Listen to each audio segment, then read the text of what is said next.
And even the early church, the Bible tells us, awe came upon them when they saw miracles, healing, happening in the early church. Awe was a regular part of life. Hindi po ito something that happened occasionally or randomly. The miraculous was normal. Awe was normal. Yung pong pagkamangha, ano ba yung Tagalog pa ng awe? Mga kamangha-manghang ginagawa ng Panginoon, they see it. And it was consistent because this was God's expression that His presence is with His people. Yung pong mga kamangha-mangha na pangyayari sa buhay ng mga early church, it was an expression that God was with them. It did not happen once, occasionally, or randomly, but these men and women who follow Jesus Christ, who live Jesus Christ, were awestruck people. It was normal in the early church. But how come today, ngayon po, in our present time, we don't see so much miracles. We don't see so much awe. When we read the book of Acts, the supernatural was normal. Miracles were not rare. It was not a highlight. The sick were healed. When they prayed, buildings shook. Chains fell when Paul and Silas were in prison. Believers were bold and they were awe. They were gripped by awe. Acts 2:43, sabi po ng Bible, everyone was filled with awe and many wonders and signs were being done. Awe. Everybody say awe. Awe was their atmosphere. Miracles were their expectation. Do you ever come to a church on a Sunday service and you have an expectation of awe? You have an expectation of miracle. Sometimes things has become so common and has become so regular na parang when we go in church on a Sunday service, we are not expecting to be awed. Wala tayong expectation to see the wonders of God. But wonders and miracles in the Bible was a regular part of life. They expected that when they have an encounter with God, they will be healed. They expected to have an encounter with God. They expected a tangible presence of God. If we will be honest, bakit hindi natin masyadong nakikita sa church ngayon? Why? When we compare the early church from the present church, how come the present church has become so powerless? And how come miracles are no longer normal? How come miracles are rare? Ang problema ba ang Panginoon? Did God change? Or has the church changed? When we read yung verse kanina sa Bible, there's something that the early church had that we desperately need now in our present church. Not just in Covenant City Church. We see miracles, but I don't want to see miracles in church randomly or rarely or occasionally. We want to see miracles happening every day. Gusto ko yung pagpasok natin sa church where awe. When we worship, our heart is filled with awe. When we hear the Word of God, we are so in love with the Word of God. We have this love for the Word of God that every time we hear God's Word, our heart is struck with awe. What was the difference? Yung early church and the present church. When I talk about church, it's not a denomination, it's not a religion. I'm talking about the believers of Jesus Christ. Ano ba ang meron doon sa mga Kristiyanong noon na una sa atin at ano bang pagkakaiba sa mga Kristiyano ngayon kung bakit hindi na nararanasan na napakaraming Kristiyano ang mga himala, the awe that comes from God? And the answer is found in Acts chapter 2 verse 42. Ito po yung answer. A very, very beautiful verse in the Bible that says, they devoted themselves. They devoted themselves. And the result of their devotion was awe. When they devoted themselves, the Bible tells us, signs, wonders, and miracles were performed by the apostles, and awe came upon every souls. They were devoted. The early Christians were devoted to their faith. They're devoted to their walk, their relationship with God. Hindi lang yon a part of their schedule. They don't follow Jesus Christ when it's convenient. They don't follow Jesus Christ whenever it's comfortable. They don't follow Jesus Christ because it makes their life better. They were devoted. They were devoted people. Sila yung mga Kristiyano na sumusunod sa Panginoon with all of their heart, no matter what challenges and difficulties life might face. They were deeply passionate and consistent in their devotion. One of the problems of this generation today is devotion. We are no longer devoted to families. We're no longer devoted to church. A lot of this generation today are no longer devoted to marriage. They're no longer devoted to holiness. No longer devoted in reading the Bible. No longer devoted to prayer. Pero alam nyo ba, I believe with all my heart, devotion is not just the biggest problem. I think ang pinakamalaking problema is misplaced devotion.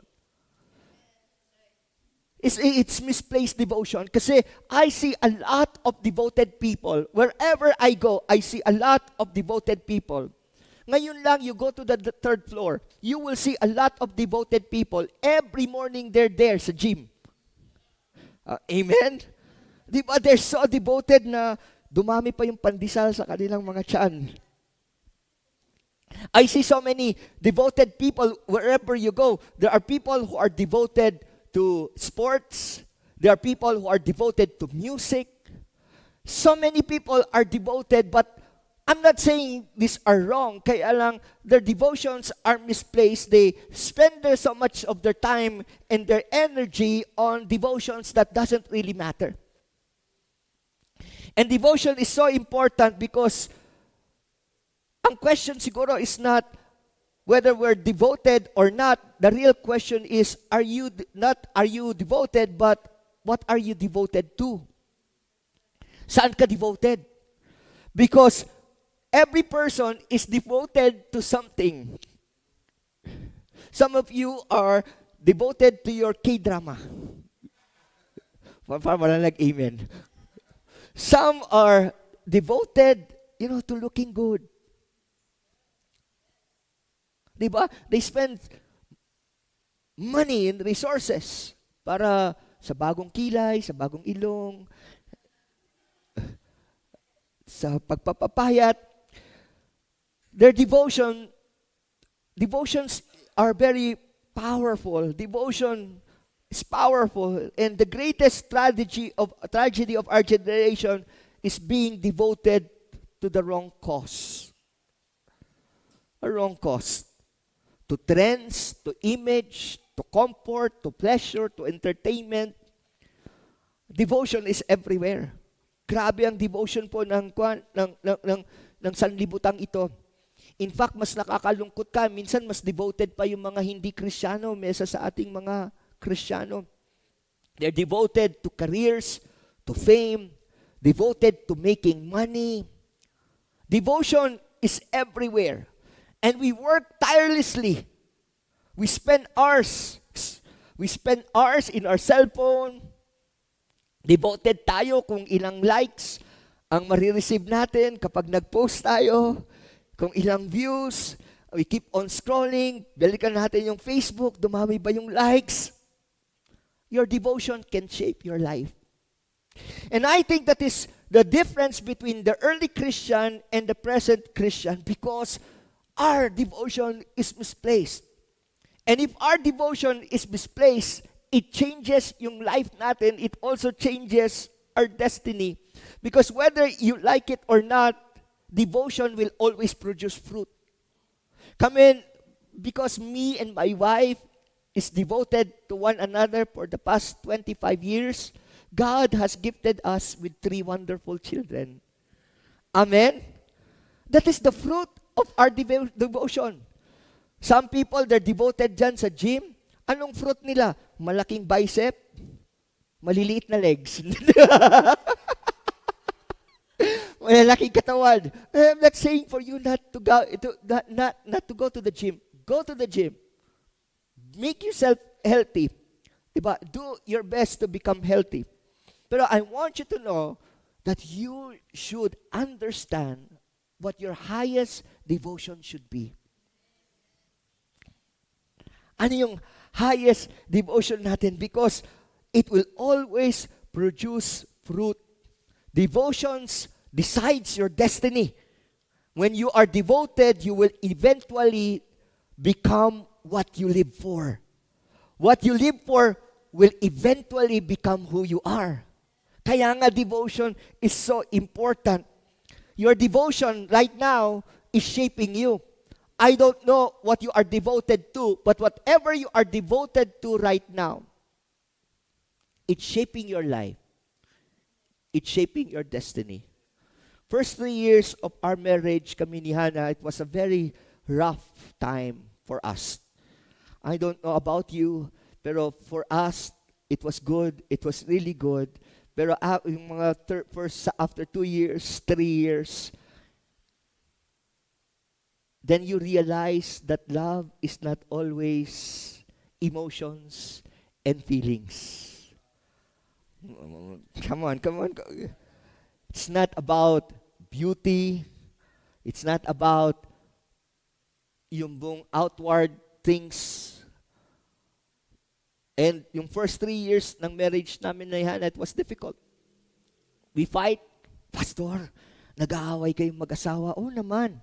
Sino bang hindi nag-aaway dito na mag-asawa? Iba lang ang away namin. Sabi ko nga sa inyo, kapag kami nag-away, we quote scriptures from the Bible. And we try to argue our case. We try to use scripture not to restore relationship. We try to use scripture to hurt one another. And minsan ganun tayo, di ba? When we try to build our case, kami ni Hannah, we're highly opinionated, we have strong personalities, and sometimes those personality would clash. And because of our emotions, we ended up hurting one another. And ito na-realize ko that marriage will not last because of emotion. Marriage will last because of devotion. Wala na gusto mag-amen. Marriage will not last because of emotion. It will last because of devotion. One time we had this very heated argument na both of us were crying. Nasubukan niyo ba yung you try to build your case, walang magpatalo until you ended up hurting one another. Until one point, pray kami ni Hannah. Sabi namin, we will still, no matter what, we'll be devoted to one another and we will try to do our best to change. We worked out yung marriage namin. We read books. We went for counseling. We have mentors who help us in our marriage. We have people who have surrounded us and spoke in our lives freely. We allowed to be corrected. We allowed ourselves to be vulnerable to other people and not to hide what is happening in our marriage. And because of that, we grew. Because yung devotion kept us together. Devotions are important. We must ask ourselves this morning, what consumes our heart? What drives our decision? What am I willing to sacrifice for this devotion? I'm willing to sacrifice my pride, my ego, my arrogance for that devotion. Will what I am devoted to, tanungin natin sa atin sarili ngayon, yung bang 5 taon na dinivote ko yung sarili ko sa pagbabasketball, sa pagbibideo games.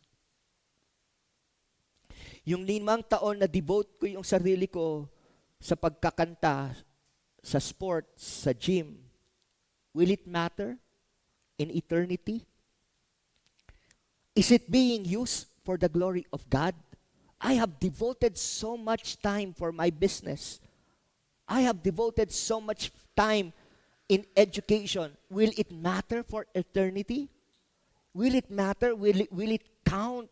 Will it be used for the honor and glory of God? And that is probably the reason why we don't see awe in church. Kasi yung devotion natin is misplaced. The early church devoted themselves to 4 major things. They didn't just believe in Jesus Christ, they organized their lives. Hindi lang sila nanimpalataya sa Panginoon, pero inayos nila yung kanilang buhay to be devoted in these 4 major things in their life. And this is the characteristic of the church. They were not only going to church, it was not an obligation, but they love and hunger for God. Because they were devoted, sabi ng Bible, God used these early believers to transform their world. To transform the world because they were devoted, their life was filled with awe. Number 1, emotion nila. Number 1, they were devoted to the apostles' teaching. Grabe naman yan, ang lalim naman yan, apostles' teaching. What does it mean today? Ibig sabihin noon that they were devoted to the Bible. They were devoted to biblical truth. Bago sila magdesisyon, tinatanong nila ang sarili nila, ano bang sabi ng Bible? Ano bang sabi ng salita ng Diyos? Bago sila mag-away, bago sila magalit, bago sila humakbang, tinatanong nila, sinisiyasat nila yung kanilang sarili, tinatanong nila, ano bang sabi ng Panginoon sa sitwasyon ko ngayon? Bago po sila magdedesisyon. Hindi opinion ng tao, hindi advice ng tao, hindi boses ng mga nakapaligid, pero yung salita ng Diyos. And they were so devoted with the Word of God that it shaped their decision. Yung devotion nila ngayon, pagdating sa salita ng Diyos, it changed their worldview. Hindi na nila pinapahalagahan yung mga bagay sa sanlibutan, pero ang pinapahalagahan nila yung bagay na patungkol sa Diyos. And dahil they were devoted to the Word of God, it corrected their attitude. Kasi tuwing gagawa sila ng hakbang, they always ask God, is this the right attitude? Tama bang hindi magpatawad?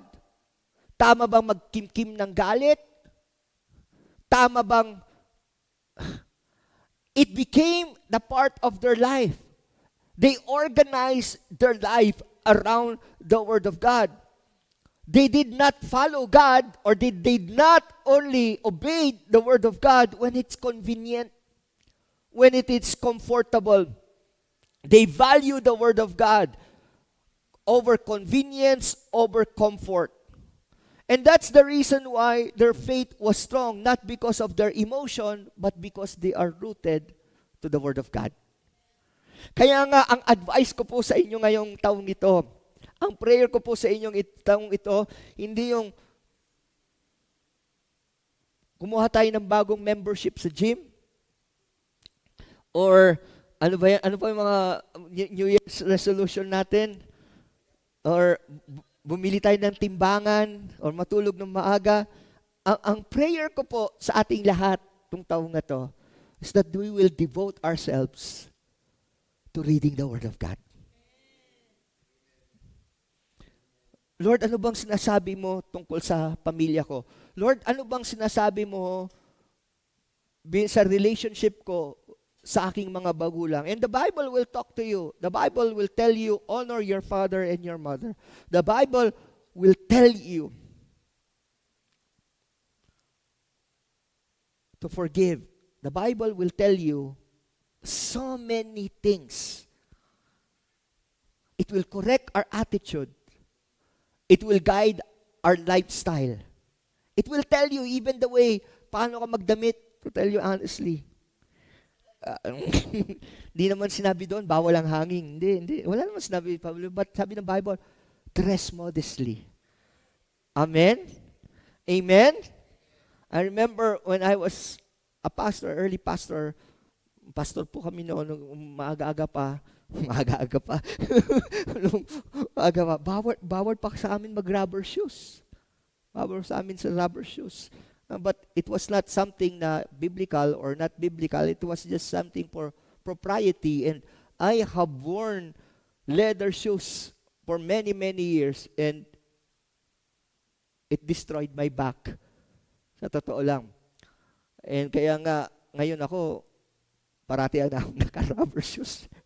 Kasi, pag nakatayo ka ng ilang oras, talagang hirap. Ang hirap. But even the way you relate to people, the Bible will tell you. Number 2, they will devoted to fellowship. Amen. To fellowship. They were choosing intentional, spiritual community. Community and shared life. They were not just attending church, they were attending church to be part of the church. And they live as a church. Hindi lang pakapi-kape. These are not casual conversations. Shake hands, smile, hello, hi, see you next Sunday. The church was not like that. It was not just handshake, pero the church was accountability. The church was encouragement. The church was a place for emotional support. Na kung gusto mong umiyak, sa church ka umiyak. Kasi kapag umiyak ka sa labas, bibigyan ka ng alak ng mga kaibigan mo. Amen? Pero kung sa church ka umiyak, may magpipray para sa'yo. May yayakap sa'yo. May magsasabi sa'yo, basol mo gamin. But they will be honest and gentle and the same time loving to you. They shared life together. Tayo po mga Kristiyano, we don't live an isolated life. We cannot live an isolated life. Yes, it's easier to disengage. It's easier to isolate so that we don't feel pain, we don't get hurt. That is easier. Pero if we isolate and just disengage and don't share our life to the church, we will not also experience yung joy of fellowship. The joy of growing together, the joy of experiencing love in the body of Christ, the joy of maturing in Christ. We build relationship. Dito sa church, we want to build relationship. We want to care for one another. We want to be present in your life. Huwag mong itago. We want to be present in your life. Kasi kung minsan may mga problema tayo and we don't talk about it. Why? Because we have been hurt. We have trusted people and talked about our struggles and we were judged. Pero the church is not supposed to be that way. It's a place where we can be safe.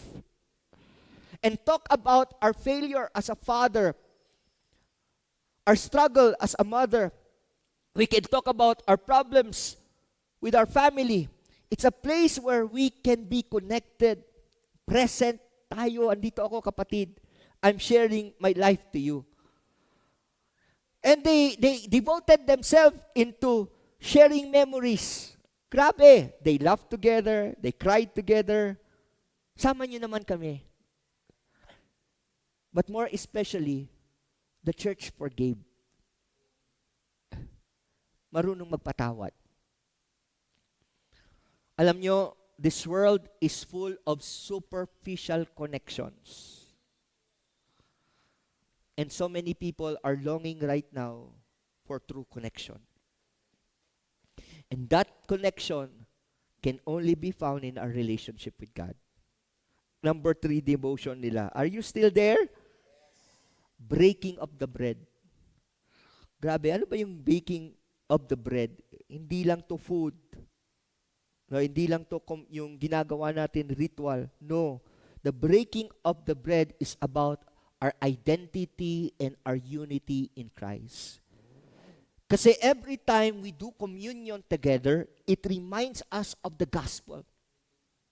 It reminds us of what Jesus Christ did more than 2,000 years ago, that He died for our sin, gave His life for the forgiveness of our sin. The communion is not just a ritual, it is a place of identity and unity in the body of Christ, reminding us that at the end of the day, sa church, the central part of going to church is Jesus Christ.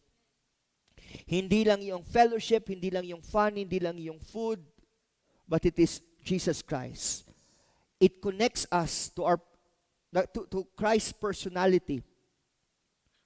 Yung pong communion, it is not a ritual.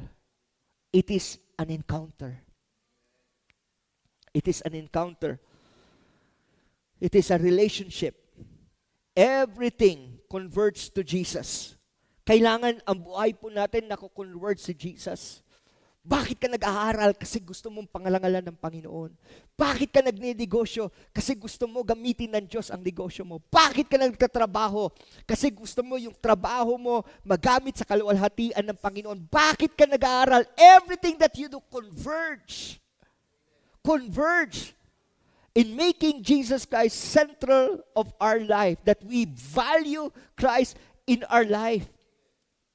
Grabe. Lahat. It's not just a part of life, it's like a hub. Jesus Christ is in the center of that hub. A hub that have different spokes, na kapag tinanggal mo yung hub na yon, everything is disarray, disengaged. Jesus Christ has to be there, because if Jesus Christ is central, He puts all things together. Amen? He puts all things in place. If Jesus Christ is in your marriage, He puts your marriage in place. If Jesus Christ is in your relationship, He puts everything in place. If Jesus Christ is in the center of your business, He puts everything in place. That's the reason why they come together and remember yung communion. And then finally, everybody say prayer. How many of you honestly prays every day? Huwag din na itaas yung kamay. Madaming hindi nagtaas, de. Ayaw nyo lang siguro nagtaas ng kamay. It's not on how long your prayer. Pero the more you enjoy prayer, the more you will spend time. Read your Bible, pray every day, and you grow. Diba? Favorite natin yun doon sa Sunday school. Prayer. Prayer was not just part of the church. Yung lifestyle ng church was anchored to their prayer in connection with God. Minsan wala na tayong mag-pray. Kasi paggising nating umaga, ang dami nating gagawin, maghahatid ng anak. Pagkatapos maghatid ng anak, magbabayad ng kuryente, tubig, ilaw. Pagkatapos noon, dami nating ginagawang pray. Dami nating ginagawa, dami nating stuff. Ngayon pray. Dami mong ginagawa. And I think that's the reason why we need to pray more. Kung marami kang gagawin sa buong araw, dapat mas lalo kang mag-pray. Bakit? Kasi kailangan mo ang Diyos sa lahat ng gagawin mo. Amen. Kasi kailangan mo ang Diyos sa lahat ng gagawin mo. Prayer is not something that we add in our life. Prayer brings God in our everyday life. Lord, ang dami kong gagawin ngayon, kaya kailangan ko ang lakas mo. Lord, dami kong kakausapin ngayon, Panginoon. I need your peace kasi ang dami kong kakausapin na nakakaasar. Dami kong kakausapin that it can make me feel weak the whole day. Everyday battles. Prayer invites God. Prayer invites God, yung presence niya, yung power niya, yung intervention niya, yung strength niya. It invites God. It gives us the ability so that we can work and build.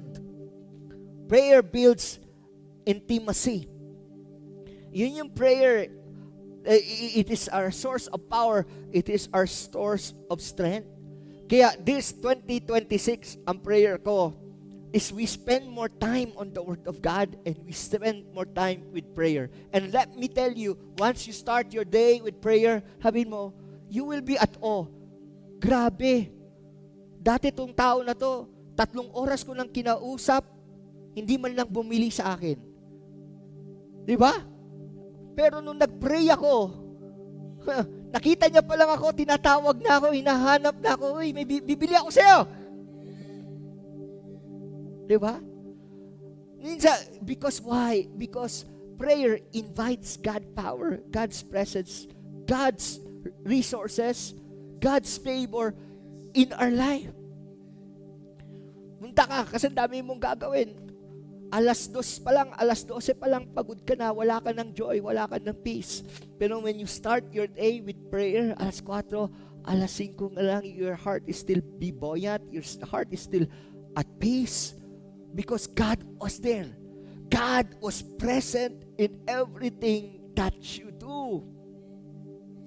Papasok ka sa trabaho mo, tataka ka, you will be at awe. Why? Because you devoted yourself into prayer. Tataka ka, bakit ang bait-bait ng boss ko ngayon? Kasi pinag-pray mo siya. Amen? Bakit ang bait-bait ng boss ko ngayon? Bakit ang dami sa laundry ngayon, Dami kliyente sa laundry. Kasi nag-pray ka. You invited God in that business. Bago ka palang lumabas ng bahay, you invited God. Lord, lalabas ako sa bahay na to. At paglabas ko sa bahay ko, sasamahan mo ako. And let me tell you right now, as we begin to step to 2026, we step with God. God will be present among us. I want you to all stand up today. Manalangin tayo.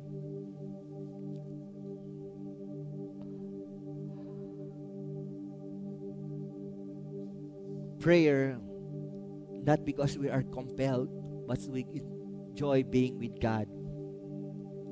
We enjoy communion with Him.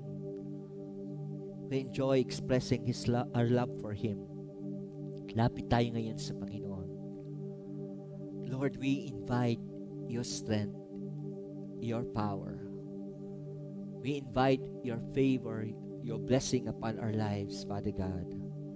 Lord, we want to see awe in everything that we do. Lord, teach us to devote our hearts on the right things. Panginoon, kung may mga devotions man kami that does not bring You glory and honor, Lord, that's the devotions that will not resonate into eternity. Father God, Lord, help us, Panginoon. Help us, Father God, to remove this devotion. It's shaping us. Yung mga devotions namin, let it matter, Father God. Let it shape yung destiny namin, Panginoon, the destiny of our children. Lord, help me to be a devoted husband. Lord, help me to be a devoted son, a devoted child. Lord, help me to be a devoted brother, a devoted sister. Lord, tulungan mo po ako. Lord, sometimes it's so difficult, Father God, to be devoted. But Father, today, Lord God, I pray, Father God, that You give us the strength by Your grace in the name of Jesus. I don't know, pero the Holy Spirit is just telling me there are people here right now yung bang nakaranas ng mga taong hindi naging devoted sa inyo. I just felt that, when I was praying, the Holy Spirit spoke to me and sabi ng Lord sa akin, there are people here right now, maybe a husband, maybe a relationship, maybe a friend, that you have probably experienced betrayal. Sabi ng Lord, yung bang parang bang you have not experienced, yung bang destroyed devotion. And even right now, the Lord is healing you. Hallelujah. The Lord is healing you right now. The Lord is healing you. and allow the Holy Spirit. Just heard it so clear. I don't want to do this. I don't want to embarrass you, pero I just want to be led by the Spirit of God. Kapag naandito ka, if you're here today, and I want you to come, pwede bang pag-pray ka namin, ng mga pastors, ang mga leaders that are here today? This is not to embarrass you, no? Let's share our life together. Share natin yung life natin together. Kung naandito ka, sinira ng asawa mo yung devotion niya sa'yo, or devotion ng kapatid mo sa'yo, or ng kaibigan, or something in a relationship, but it is something about destroyed devotion. Can I ask you to come? And we're just going to pray. If you have experienced that in your life, I want you to come. Come on. Sige na. This is your time of healing. Come on. This is your time of healing. Amen. Oh, thank you, Jesus.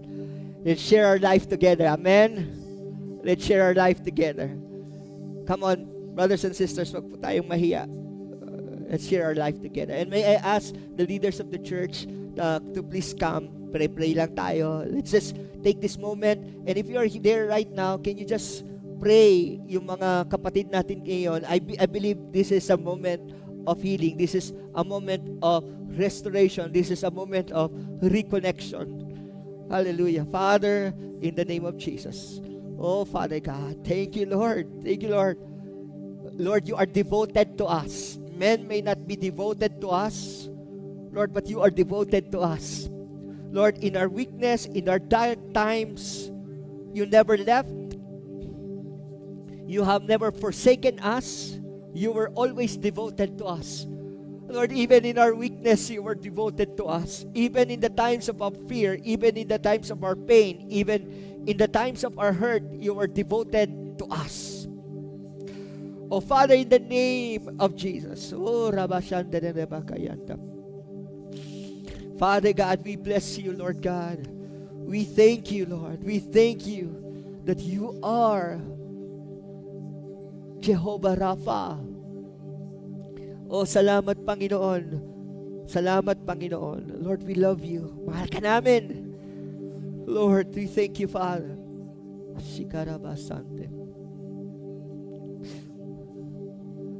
Oh, Father God, in the name of Jesus, we bless you, Lord. Thank you, Father.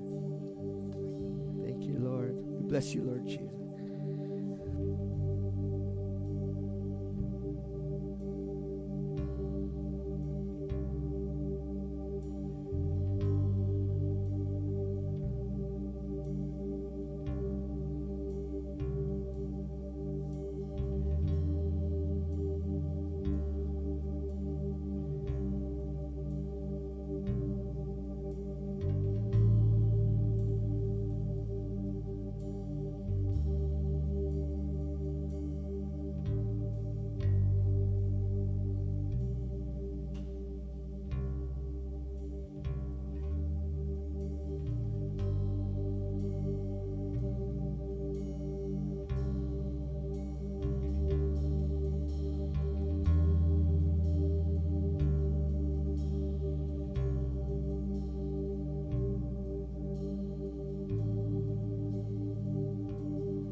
honor you this morning, Lord.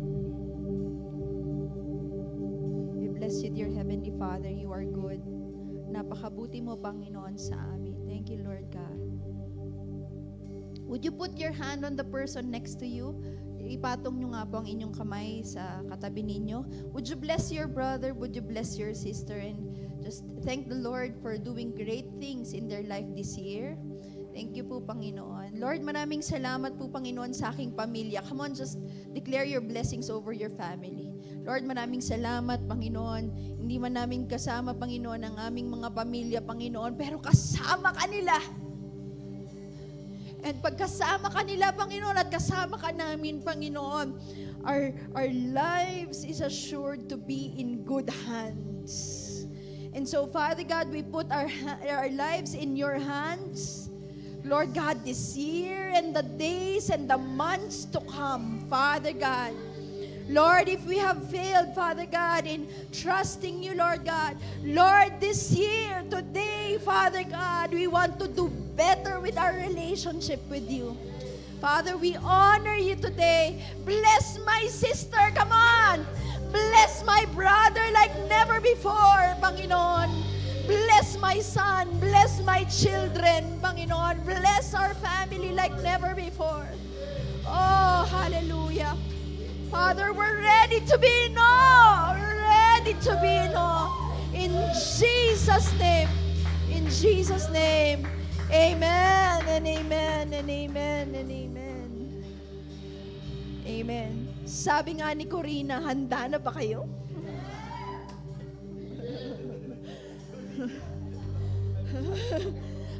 Ako handa na. Amen. Handa na tayo. Amen. Amen. If you have your Bibles with you, let me just exhort for a little bit. Dito sa John chapter 6 verse 10 to 12, sabi niya, then Jesus said, make the people sit down. Now there's as much grass in that place. So the men sat down, in number about 5,000. And Jesus took the loaves, and when he had given thanks, he distributed them to the disciples, and the disciples to those sitting down, and likewise of the fish, as much as they wanted. So when they were filled, he said to his disciples, gather up the fragments that remain, so that nothing is lost. Amen.